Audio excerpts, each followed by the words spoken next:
So we are a 37-year-old nonprofit supporting the global startup and technology ecosystem.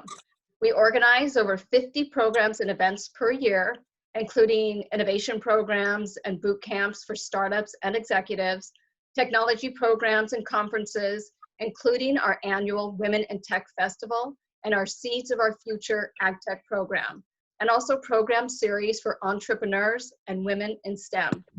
If you want to find out more about our many other programs and events, as well as sponsorship opportunities, please visit our website at siliconvalleyforum.com. We would love to partner with you. We're also a proud division of the Silicon Valley Organization, or the SVO for short. They share the same commitment to business, startup, and the technology community. They bring together leaders and influencers. They are a catalyst for business growth and a champion for a stronger community. They offer many resources and programs to educate and support your company. So I encourage you to find out more about them and the incredible work that they do at their website at thesvo.com. And if you have any questions on how to be involved in either organization, I will put the contact information in the chat box. So after spending over 20 years of my career in retail, I'm really excited about today's program as we take a deep dive into the future of retail. I'm going to now turn this over to our moderator, Bianca Gose, who is the Chief Storyteller and Head of Marketing Consulting at Wipro. Bianca? Thank you, Denise. And I must laud the Silicon Valley Forum for continuing to bring people together on these important topics to try and understand how this pandemic and even technology is transforming business and society. And I think these conversations are really meaningful. So I'll introduce myself very quickly. I'm Bianca, and I love shopping.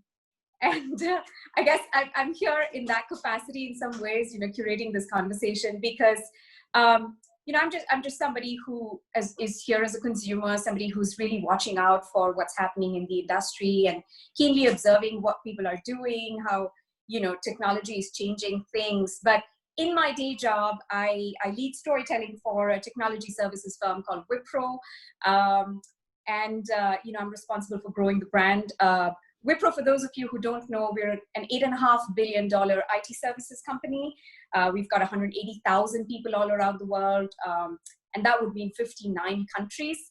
In fact, we have a very strong retail business, and some of my colleagues are here on the discussion today. I also had marketing globally for our consulting business, which again we work with brands which are relevant to our conversation today, whether it's Amazon, Nike, Best Buy, Levi's, Macy's. I could go on, but so that's me in a nutshell.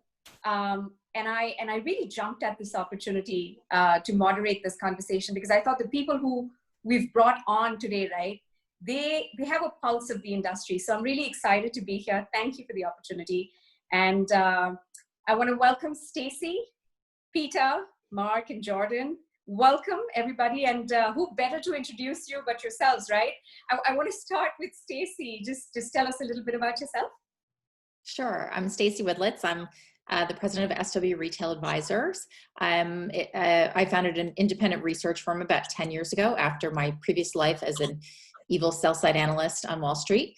I'm also the co-founder of an organization called Deal Make Hers, which is a senior level organization of women who are at the top of the retail industry, changing the way consumers shop.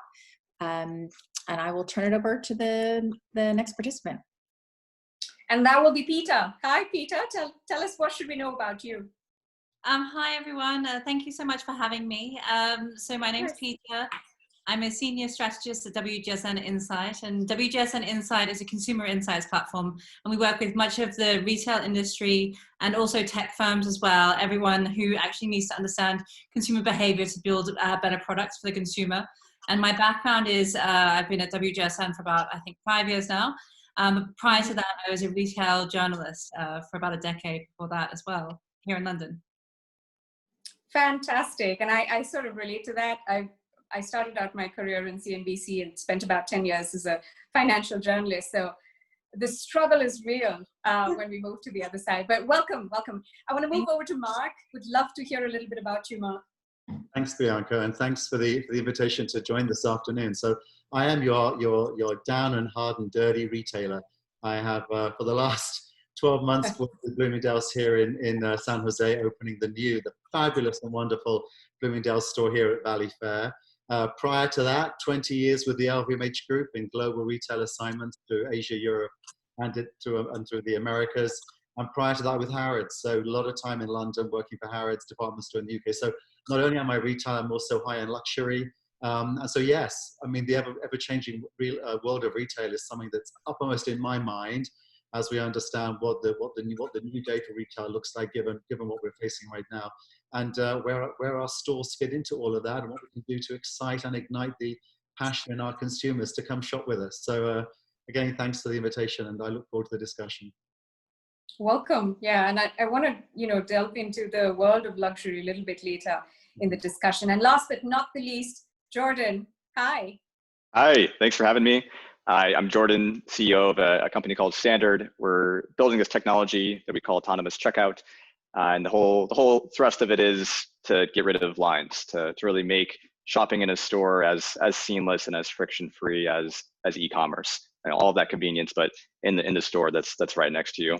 And I'm passionate about the future of retail. We've been working on this tech for a few years now, back to 2017, which is when we started. So I've always been thinking about what's next, and how can we really level up that experience, as Mark said.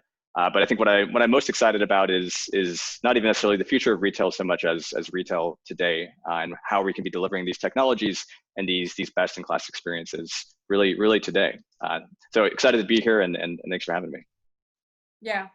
And I guess I don't really need to set the context, because everybody who's here on this call today, on this discussion, they know that this pandemic is pretty much changing the rules of retail, right? But in a way, I'm just thinking that all of these conversations around how retailers are expecting that things are going to go back to normal, I think that needs to possibly change, because there's no real going back to the normal, how things used to be anytime soon, right? Even before this pandemic, I guess all of you would attest to the fact that brick and mortar companies, retailers, they were struggling with the e-commerce giants, right? And what this has done, pandemic has just accelerated that change a little bit. The perfect storm, so as to say. I want to really start with you, Peter, because I was interested when I was, just doing a little bit of research, and I was looking at some of the research and the trends that you've been putting out, because I think the lasting change from this pandemic is really going to be around changing consumer behavior. And some of that is possibly going to be irreversible in terms of expectations from brands and companies, because we're moving more towards mindful buying, right? Even if I look at my own cart, I'm thinking more about value and essentials, safety over comfort, essentials over luxury, to the point that Mark was making earlier, right? So kick us off, Peter, with a sense of what you are seeing in your research around human behavior, around changing consumer trends, and if what you're seeing is likely to be possibly, behaviors that will be adopted and will stay. Okay, so I think there's a lot of things that you flagged up in what you just said there. We could end up talking about all of them for a whole hour, but I think some of the things some of the things that we're really looking at is this idea that luxury is changing, and what is luxurious is changing. And I think in the current landscape, in the current pandemic landscape, because I think we shouldn't be talking about a post-pandemic landscape, because we're really just dealing with it in different ways at the moment. So health is obviously going to be a tremendous luxury. So that whole narrative around well-being and a focus on mental health, physical health, will be much more of a focus for the consumer. And obviously in that, safety and hygiene are going to be tremendous focuses for consumers. Obviously we've seen something like, I think it was like someone else described it as 5 years of e-commerce shifts taking place in the space of 3 to 6 months, or so we're really seeing an acceleration of take up of e-commerce, and obviously that means that what's going to happen with the physical retail space is going to be tremendous, because even when people do start going back to physical retail stores, and when they are going to physical retail stores, their expectations are markedly different to what they were just 6 months ago. And obviously the retail sector and the bricks and mortar sector has been under a tremendous amount of pressure in recent years, but you know, that idea of going on a Saturday afternoon and going shopping as a pleasurable activity. I mean, you know, I don't know, I have a hard time even imagining that in my life at the moment. And that's true for many consumers. So, you know, what that physical retail space does then has to really evolve for the consumer to still remain relevant and to create that sort of sense of comfort as we move into this sort of inter-COVID post in between, you know, now and having a vaccine period. So one is obviously, you know, the concept of physical space, luxury, service, etc. We'll delve into that.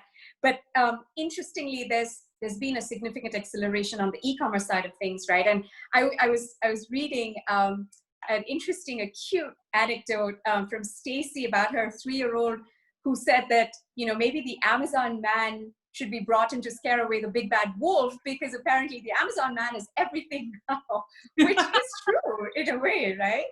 So Stacey, if I can bring you in now to just dwell a little bit on the phenomena that is Sure. Amazon and how that's choosing to do business and changing everything around it, right? So whether it is in America where we've seen Prime Day being delayed, although in India we're seeing that go through, I think, next week. And then you have other players also upping the ante, sort of. So just contextualize this for us a little bit. Sure. Where this is all So my daughter did ask me to get the Amazon guy to scare away the big bad wolf, and she asked me for some other things for him to do, which I won't comment on. But it really shows you the way that Amazon is just integrated so much into our life. And you know, there was this notion that Target and Walmart were fighting back, and you know, we saw the numbers after hours tonight when Amazon reported, and it's like, okay, guys, you know, the big guys, specifically post-COVID, are just getting bigger, and the small guys are just getting obliterated here, because you have to have, you know, the means to change your business model overnight. But, you know, I look at Amazon and say, okay, what's really going on? All the brands out there, what have they been doing? They've all been saying, we want to go direct. We want to control our message. We want to control our promotions. We're not going to touch Amazon, put them on the side. But, you know, most of them have exposure of 60% or so to the department store space or the wholesale space. So as that shrinks, and in many cases is disappearing, they do have to consider, brands have to consider going on Amazon. And that's the thing they never wanted to do. So the brands I speak to are kind of saying, yeah, we got to do it. And we don't want to, but we have to, because we can't shrink our business by 40% overnight. And I would say the other thing is that, you know, Amazon is doing things like, for example, in the UK, they're now offering free shipping on pantry, on food. So now they're going after frequency, and they're trying to own the whole ecosphere on the consumer. And finally, you know, there's lots of rumblings about Amazon going into luxury, and perhaps maybe trying to recreate what Tmall has done with the luxury pavilion. Mm-hmm. So they're kind of going after every angle here, including logistics. And of course, logistics, they're going after every angle. And, you know, they're a company that told us last quarter, hey, we might spend $4 billion just because we can, and crushing everybody else. And that seems to be okay with investors. But I wonder if, you know, having the means to change it all is really the bottom line, because then there's technology coming in. And I guess that's where we'll bring in Jordan. But let me get in a word from Mark here, because, you know, Peter was talking about this a little earlier, where she was talking about how the concept of physical space is changing.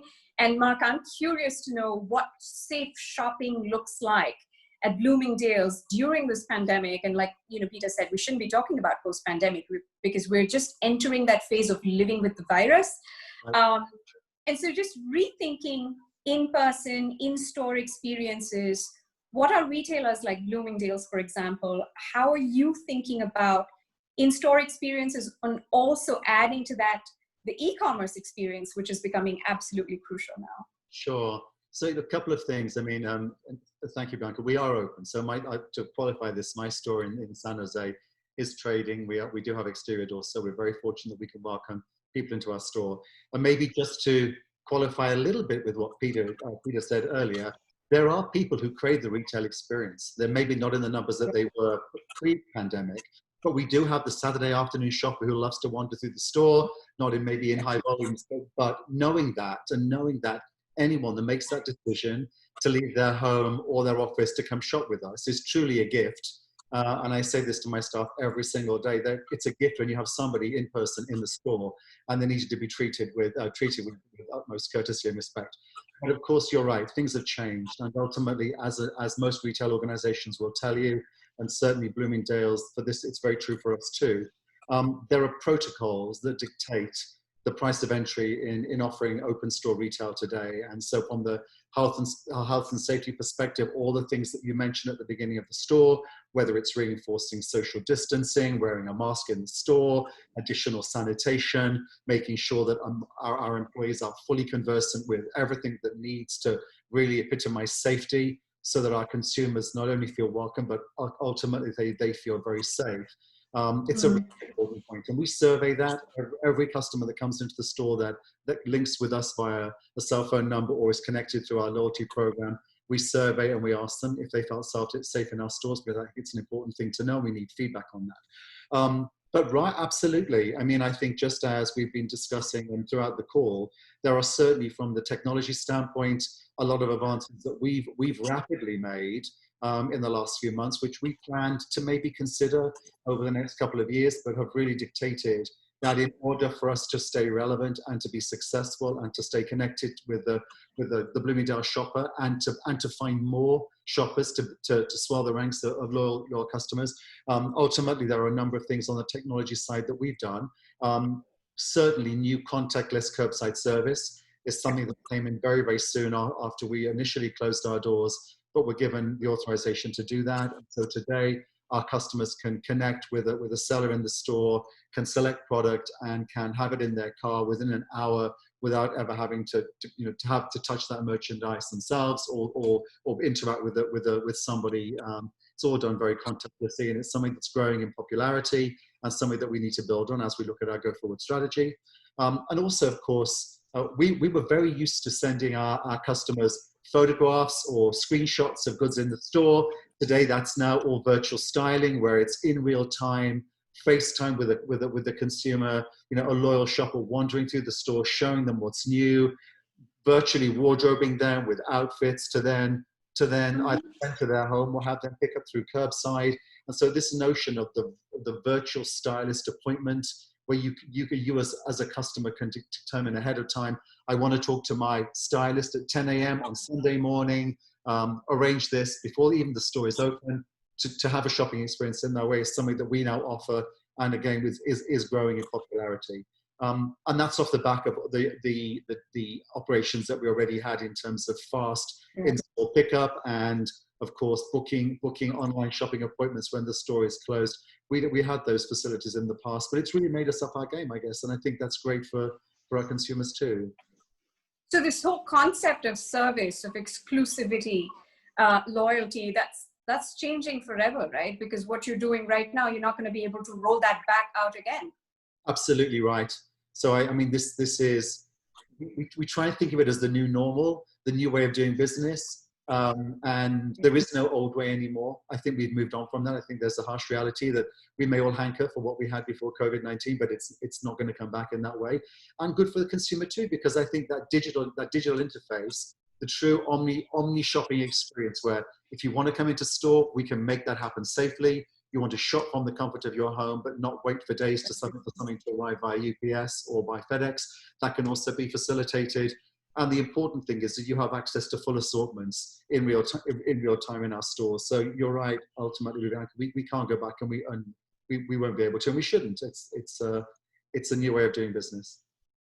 I love that Nathan says that he's such a retail craver. I mean, aren't we all, right? Which is why I think that the retail is never going to be exclusively digital, right? And I want to bring in Jordan here, because I was reading, Jordan, about standard cognition, and I was so impressed.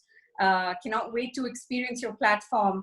The cashierless autonomous checkout experience is, I think, something that will revolutionize the industry, although we haven't seen enough of that, except for maybe, what standard AI is providing and Amazon Go, etc. But would love to hear a little bit about standard cognition, about your platform, you know, the genesis of this, the vision that you have, the technology, and maybe just also broaden that conversation a little bit to talk about the technology that exists and that is needed to move to this kind of autonomous experience from a customer experience standpoint. Yeah, absolutely. Yeah, I think what's becoming more obvious is all the ways that we have to innovate. As Mark was saying, there's dozens of things that we have to be delivering our customers. But all those ideas existed last year, and the year before, and the year before, and they were in process. They were being developed. They were being adopted. I think really what we've seen just recently is even more impetus to adopt them. But all the ideas was already in the making. It was already there. We're passionate about, you know, lots of ways of improving the customer experience, but there are a few places where we're trying to derive value first. And for us, it's about that friction at the line. Can we get you out of the store faster once you have what you want? So that when you're in the store, when you're shopping, you know, when you're craving retail, your entire retail experience is the good part. It's the shopping. It's interacting with the products. If it's trying things on, etc. It's not waiting in line in order to pull out your credit card or your cash and then pay. Or, you know, perhaps even worse, going to a self-checkout machine where you are literally working for the store to then also give them money. You know, I think everything that we've learned from e-commerce over the last, you know, decade plus is you don't add friction if you don't have to. You know, every second, every 100 milliseconds of friction matters to convert that customer and to finally get them out of the store. So how do you not just shave off 100 milliseconds? How do you shave off potentially 5 minutes of somebody waiting in line to check out? That was really the inception of our technology and our platform at Standard. And it's, you know, I think it's a universal desire. We did, sounds silly, but we did market research before we started the company. I was in Brooklyn at the time, and I would just go around and wait in line at stores shopping, and I would tap the person, that you can't do that today, but I would tap the person in front of me and say, hey, do you like lines? I never got someone that said yes. So you know, I think it's a desire that we've always had, but what's amazing about the moment in industry that we have today is we finally have technology that's going to allow us to get rid of those lines and deliver a lot of other value adds that can synergize with you know, some of the experiences that we're trying to deliver. So that's what we're incredibly excited about. But you know, I think what you're seeing now over the last several months is this is not just about friction. It's also about how do we make this a safer journey for both the shopper and the employee. And you know, the worst moment from a viral vector perspective in a shopping trip is exactly at the moment of transacting. It's when you're handing that product over to someone else and they're scanning it, when you're handing your credit card over, or when you're at the self-checkout machine and you're touching that public surface. Those are exactly the most dangerous moments in a store, and it's exactly what we're able to remove. It's taking away that bottleneck and that transacting location so that people can just shop and then walk out when they're ready to. That's what we're really excited about. Was your motivation or let's say your driving factor is moved from convenience to safety, but nothing else has changed in that entire journey for you? Everything's changed. Everything's changing, and it's the evolution of retail that we're seeing anyway. You know, the omni-channel retail for our experience, for example. You know, as an example, our system is able to understand what's happening in a store in real time. So we use that predominantly to figure out what's in your virtual cart so we can charge you as you leave. But there's a lot of other value add that you can do that ties into all these other amazing experiences. So, you know, whether it's you know, delivery, for example, one of the worst parts of the delivery experience today is I pick organic strawberries and they're out, and that's not what the picker delivers to me. But with our system in the store, with the real-time understanding of the store, we can tell you that there's no strawberries. And by the way, that picker that's trying to get through the store as efficiently as possible, we can route them through that store because we know exactly where they are and where everything else is. It's sort of the Google Maps of in-stores. So there's a lot of other amazing value adds that you can bring. And for me, it's really about driving towards not just parity with e-commerce in terms of convenience, but even better. And I like to think of myself as a canary. I'm the hardest shopper to please because I'm a bachelor and I need infinite convenience. Otherwise, like I'll just order it online. Yeah, but I live on top of a grocery store, and I will gladly go down to that grocery store to grab a bottle of water rather than wait hours for Amazon Prime to deliver it because it's instantaneous. But what I don't want is that 5 minutes waiting in line to whip out my credit card. So you get rid of that, and suddenly you've got me every day, all day, grabbing that bottle of water and the bag of chips once you got me in there. And I think that's what we all want. We want the instantaneity, and we want that tangible experience of shopping. And that's why physical shopping is never going away, and why we have to double down on making it as amazing as possible. Yeah, and Stacey was talking a little bit earlier about how the ones with the means will survive. And so I keep going back to Amazon because that's just, Amazon has changed the way we shop and the way we think about products. And I think what Amazon, Stacey, has done is that it's taken this whole concept of convenience, of supply chain, of pricing, everything to a different level altogether. So I wonder, and maybe, both Stacey and Jordan, if you can sort of face off on that to give us a sense of where you think whether the smaller retailers, whether or not they have these unique platforms, the likes of Standard AI, etc., whether or not those will be enough to take on the biggies. Stacey, you want to go first? Yeah, I mean, I would just say, first of all, what Jordan's doing is amazing because we had a problem before COVID, which was like during holiday peak times, you go into any store and you're supposed to wait in a line of 20 people. And this is like for a retailer that's not doing well. And you're just like, this is insanity. Like, how is this happening?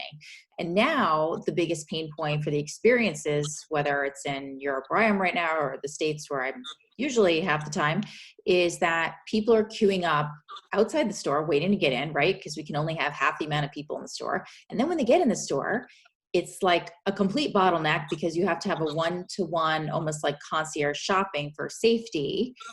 So it's just, people get frustrated, they get angry, people are fighting. I mean, like the shoe stores, it's unbelievable what is going on in these lines. So that's incredibly important. And I think that's so much of the reason why so many people have just said, oh, forget it with this experience. I'm just going to go home and do it the easy way. So I think there is so much technology. There's other technology coming up now with how do you manage people in stores? Like retailers are making this stuff up right now for the most part of how do you get a person through the store safely? How many people should be in a store? There are security guards with clickers standing literally in the doorways. Like, this is crazy. This is not, we have so much technology that can predict and make things safe. So, it's kind of putting all the pieces together for the extra challenges we have at the moment. Jordan, you have a point to add to that?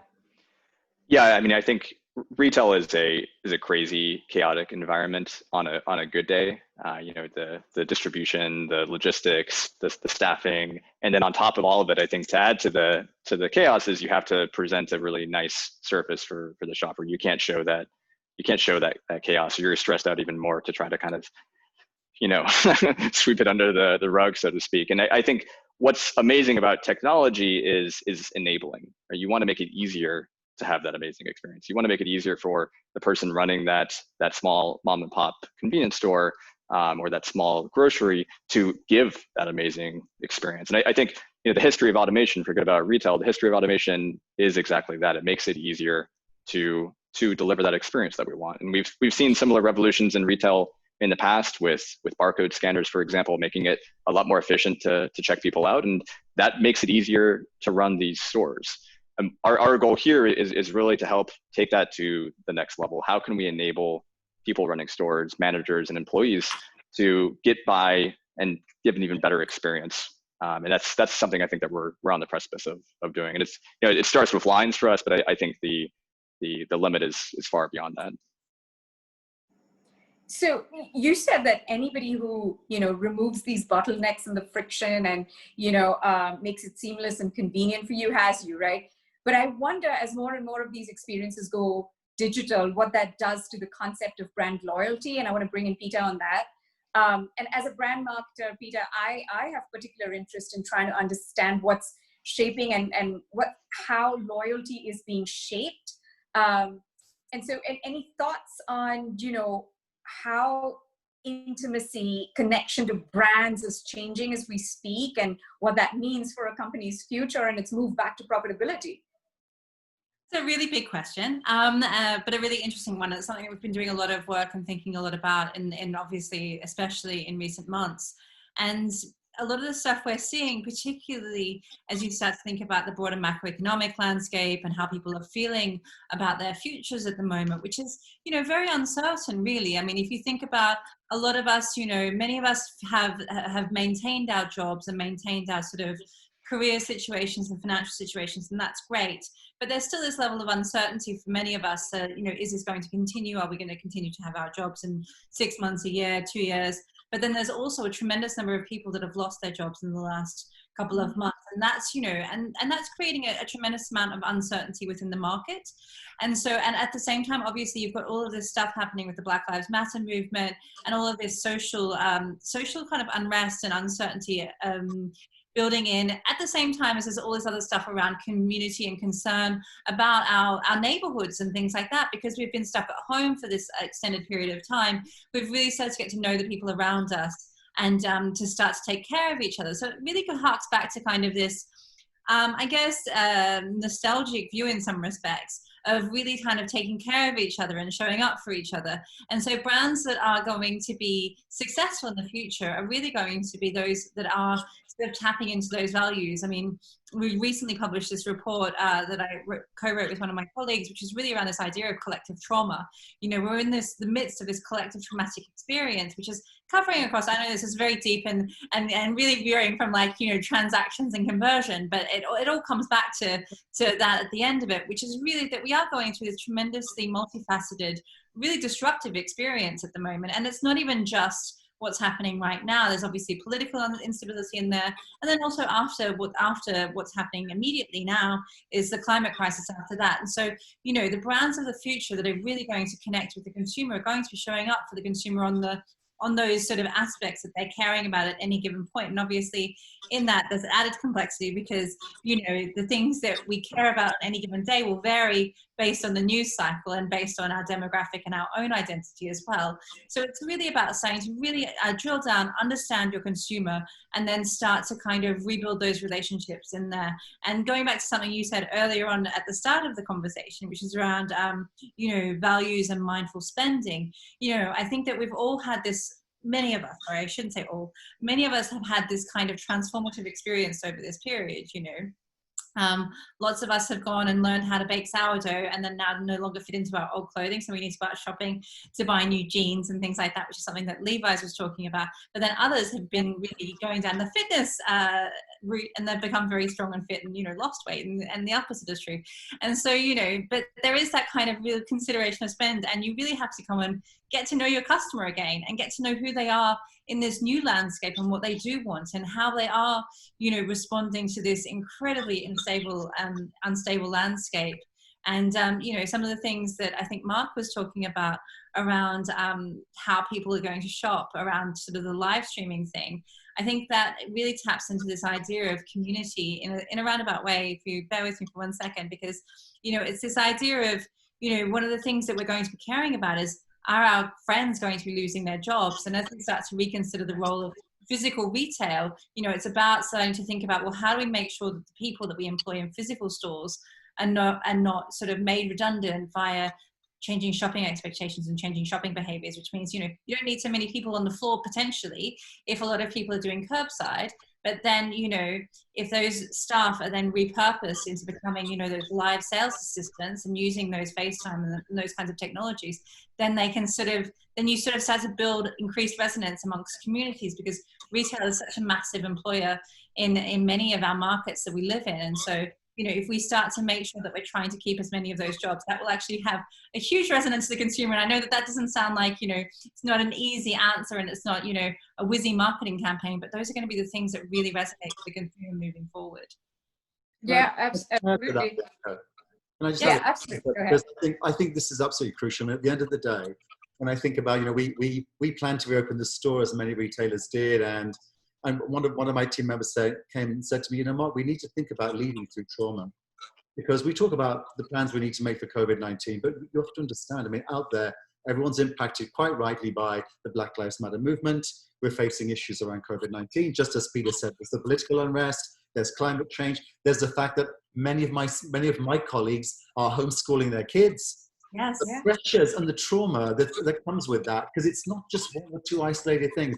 It's tremendous. And when you think about that for your employee base, then you think about that for the broader consumer base. Ultimately, it is having to make us think about just how we work, how we bring ourselves to work every day, how we show up and deliver the best of ourselves, because you just don't know what's happening in someone's life.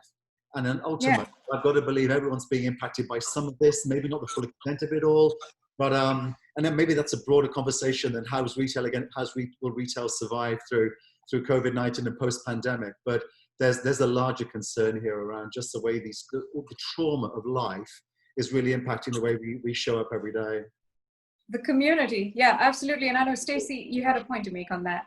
Yeah, I was going to say, it's a very unique opportunity for brands to really engage. So a couple examples come to mind. The teen brand American Eagle. So they had a virtual prom, because how awful, like it seems inconsequential, but for teenagers, they're missing their prom, they're missing their graduation. So they're showing up for them with all the cool people, celebrities that they would want to see. That's a great example. Nike's an example of, offering free classes on their apps. WW, formerly Weight Watchers. So they're doing like the big town halls with Oprah for free, because they're like, it's time to do the right thing. Like, let's do the right thing to build community. Let's not focus on the bottom line, even though we're a public company. Let's focus on like what brings community together. So there are a lot of brands who have used this to rise to the occasion. There will be other brands that will use this to shrink their footprint and build exclusivity, perhaps when they've lost that by overexpanding. And just around that, because we were talking about the community and we were talking about the impact this is having on the lives, right? The people who are associated or part of retail.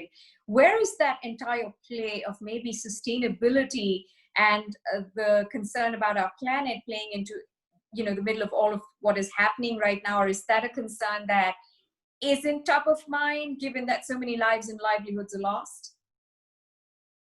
It's quite varied, actually, because I think one of the things that we did see at the earlier stages of the pandemic was the sort of declines in air pollution, because obviously there was less traffic, less air travel, all of that sort of stuff. And so there was this sort of massive, there was this opportunity for dreaming, and there was a lot of things that kind of went around social media, which are actually fake news, the meme about, dolphins in the Venetian canals and stuff like that, which didn't actually happen. I know it's not true, but, it's that idea that people were starting to believe that these things were possible. And I think that one of the things, and obviously right now, we're in this shift where, hygiene and safety is the most important thing. So, stuff that we were looking at, things like, it was so funny because we were due to publish a massive sustainability report the week before the lockdowns began in London. And, some of the stuff we were talking about in that report, things like train pride and, the rise of reusable and no waste retail and things like that just seem a little bit like, in the current pandemic situation, we just wouldn't do those things now, because you don't want other people touching your things. You don't want to be, reusing things. You're not even traveling, really. And so like a lot of those things now, they are kind of secondary in a way, but the thing is that people are starting to think more about systemic change as opposed to consumer behavioral change.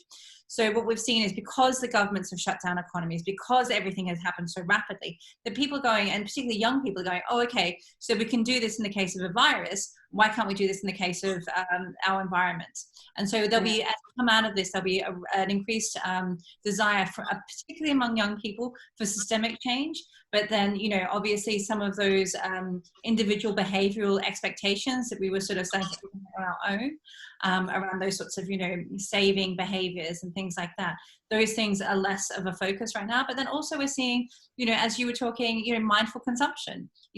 People are spending less, but spending, they're being more considered in their spend, if they can be. Yeah, yeah. Sorry. No, I said I heard the exact same thing from, I was speaking to the CFO of Levi's, and, they seem to have also doubled down into the concept of, Levi's FLX, for example, that they launched a couple of years ago, which is essentially all about sustainable, development of jeans, etc.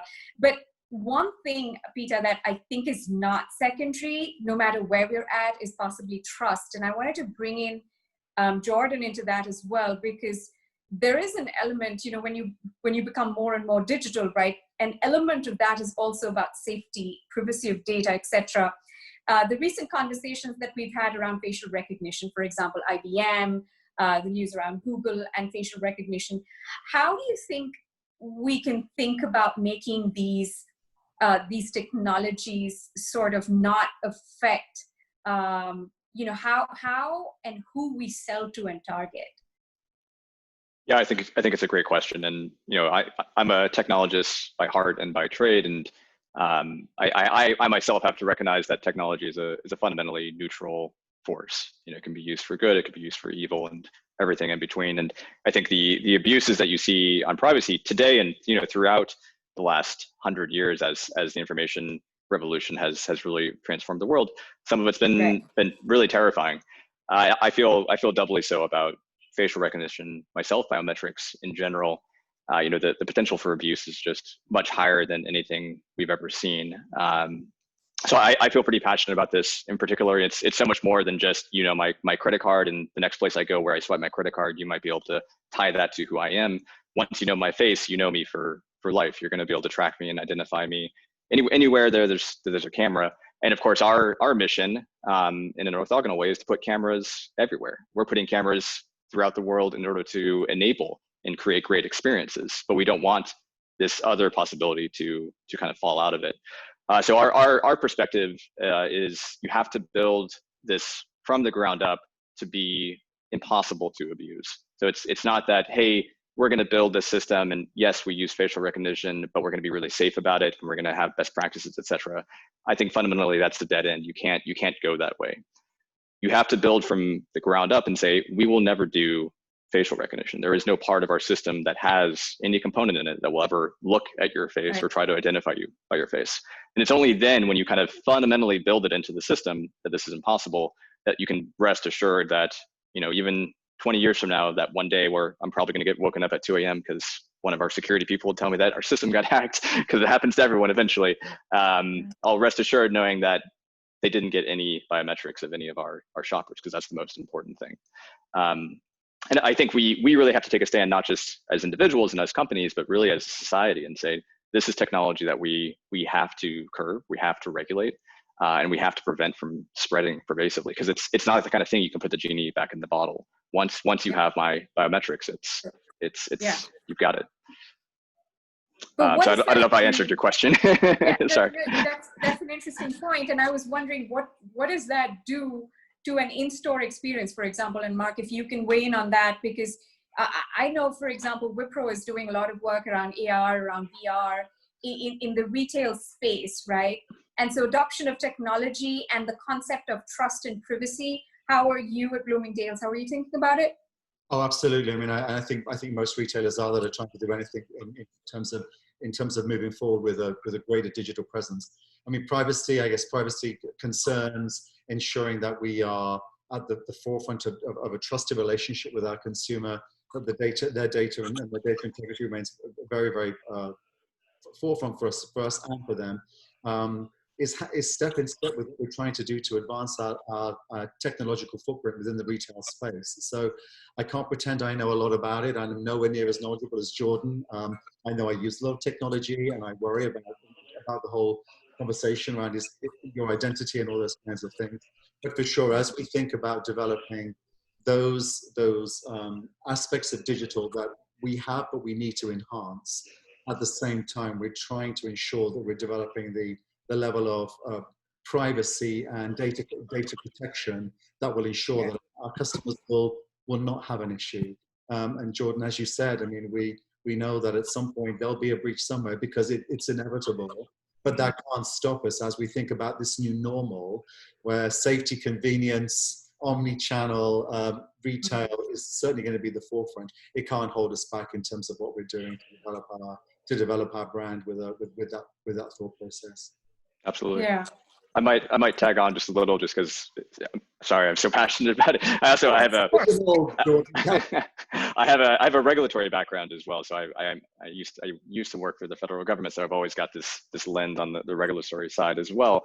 And I think one thing that's super, challenging with these privacy aspects is, I don't know if anyone here is familiar with the mosaic effect, but it's this idea that it's not necessarily your facial ID that represents you or your credit card that represents you. It might be small bits and pieces of different things that represent you, right? I might know your street address, and I might know part of your social security number, and maybe just a hint of what your face looks like. Maybe it's not even a full biometric identification, and maybe that's enough now to uniquely identify you across the 7 billion people across the world. That's the mosaic effect, and I think it's. Is it? That I don't know. Sorry, I was just giving an example. I wouldn't be surprised though. The mosaic, I mean, the way these small things kind of come together is incredibly powerful. You winnow it down to 1 million people, 1,000 people, and then one person. But I think the reason why it's so tricky is because it's very difficult to see how all these things interact until it actually plays out. So I think it's really incumbent upon us to be having a conversation as a society, pressuring our representatives to be getting smart about this, because we have to do as much work upfront as possible. This is not the kind of thing that you can be reactionary towards. In 10 years from now, we say, oh, we're going to come back and put some great regulation in place. It's really the kind of thing that we need to be very thoughtful about as soon as possible. Yeah, makes sense. But when you get a technologist speaking, you could possibly go on for another 3 hours, if not more, right? So I'm gonna try and wrap this up with just last comments from each of you, and maybe Mark, if you want to go first, just a couple of points in terms of where do you think the next couple of months will be, or just anything that's top of your mind to just round this off. So Bianca, here it is. We're in the new normal. There's no going back. We have what we have. We've got to work with it. We clearly, as a retailer, are really focused on the holidays, trying to pull out what we can from 2020. And as I said earlier, this is all about where safety and convenience now converge, are at the forefront of all that we do. Make sure that for the next couple of months, we can really continue to be a very genuine, trusted retailer for our shoppers. Encourage them back into the store, encourage them online, and hope that they enjoy the experience. Yeah. And Stacey, just some final thoughts from you. I know I also heard you talking about the other day, I think on CNBC, if I was not wrong, about taking back Turkey Day, etc. So just your last comments and taking on from what Mark I guess said. maybe that's the good news here, is that it's interesting. So as bad as things have been from being closed down, the stores are fairly lean in terms of inventory, in terms of promotions, because you can't have those big blowout sales because you can't handle the traffic. It's not safe. So now what's interesting is that the trajectory of adoption, so many retailers have doubled their penetration online like overnight. Now all the good promotions are moving online because we can't handle them in stores. So now you're going to get that mix shift even quicker, which raises the question, we heard from some of the retail REITs today that it's, the store closings are just going to be phenomenal. I mean, I think we'll probably see 30 to 40% of malls close in the US, and it's going to change everything about retail. And I think it'll be a lot about the 80-20 rule, a lot about virtual selling, and a lot about 20% of our customers drive 80% of our business. How do we serve them? Like what Mark is talking about, how do we get to them? How do we outfit them? How do we make them feel like we are there for them and we want their whole wallet to serve them? Sounds good. I do have 2 questions that I do want to take. They seem interesting. And Ken, if you can come off of mute, and do you want to ask the question directly, or I could take that? Sure, I can take it. My question to Jordan, with a little bit of an LP background myself, was to see within your stores, what type of best practice would you recommend for video retention to collect aggregated analytics data, such as customer demographics, versus security footage? I guess, are those done with the same set of cameras, or a different set stored in a different place? Yeah, that's a great question. Best practices are very much still being developed. I will tell you what we consider best practice at the moment, but of course, I think these things will have to evolve over time. We use the same cameras currently. We're not currently using them as a security system for our retail partners where we're rolling out, but there certainly is that possibility over time.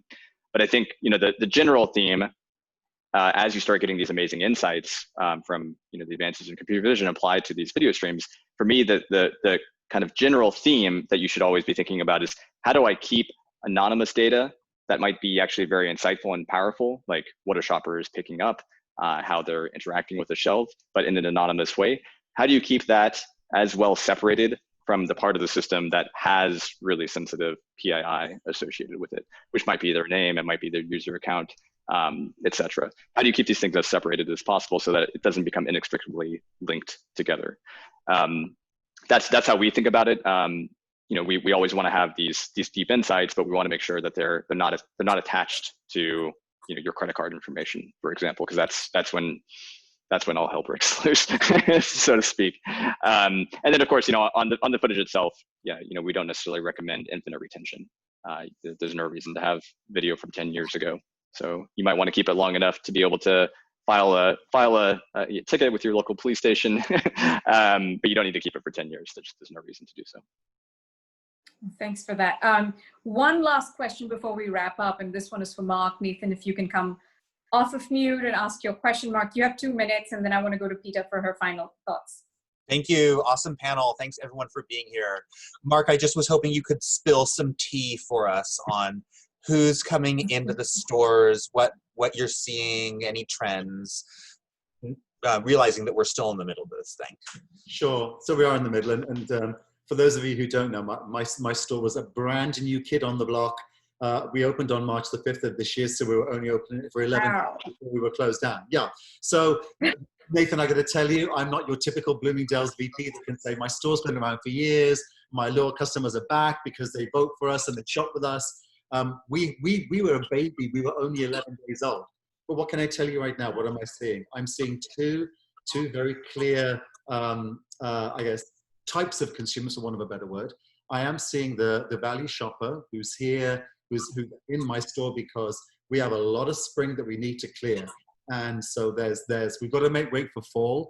I think there are fall receipts coming in, even though some of our suppliers have had a little bit of a challenge producing goods. Fall is on its way and we're getting ready for the holidays, so I've got to clear spring. And there is a value shopper that's certainly very attached to our brands that comes in for that. But where I'm winning today is in luxury, and my store is anchored by all the brands that you would know: Vuitton, YSL, Valentino, Bottega Veneta, and these guys are selling a lot of very lovely high-end product. And we have consumers. Maybe we're blessed. We're in Silicon Valley. I think the tech industry seems to weather everything, and those guys are in shopping and wanting the latest and greatest. And fall is in Vuitton if you're interested, and we have access to phenomenal products. So yeah, I got to tell you that some of them maybe not out in the droves they might have been if we'd been around for a bit longer, but we're seeing those two ends of the spectrum in the store today. And who knows what is last season, right? Maybe this whole concept of last season doesn't exist anymore, because hey, what season are we in anyway? Peter, just round this off for us with your final thoughts. So I think that one of the things that we all need to remember is that we've had a very collective experience all together. We've had this collective trauma thing that's been going on, but everyone has been experiencing it differently. And so I think that we need to go back to our consumer and start to get to know them again. Everything from size to values to everything else, because I think also through this, our experiences will have been different living alone versus living in a household with many children when you're homeschooling them and things like that. Everyone's going to have had a very different experience through this period. And it's really about understanding these shifts that have taken place. So you've just got to go back out there and get to know your customer again and really start to understand and interact with their values and understand that different consumers are going to feel differently about going into store, about going online and making sure that you're serving everyone in a way that they want to be served. Well, thank you so very much. The future of, who knows? But there were some good indications coming through from everybody. And I think that's what I love about events, because you just get connected to so many amazing people with just deep knowledge about their own industry. So thank you very much. Love chatting with you, Mark, Peter, Jordan, Stacey. Thanks for your time. And thank you. That was a great discussion. Also want to thank Silicon Valley Forum for organizing this program. And I'll hand it over to you, Denise. Yes, thank you so much for everybody for joining the panel. And Bianca, thank you so much for leading this wonderful conversation. And of course, a huge shout out to all the participants today for joining us for this great conversation. So I hope everybody has a wonderful day. And one last thing I wanted to mention is that this event has been recorded, and we will send you a link to this in our follow-up email. So please share it with all your friends and colleagues. Have a great rest of the day. Thank you. Take Bye. care, everybody. Thanks all. Have a good night. Bye.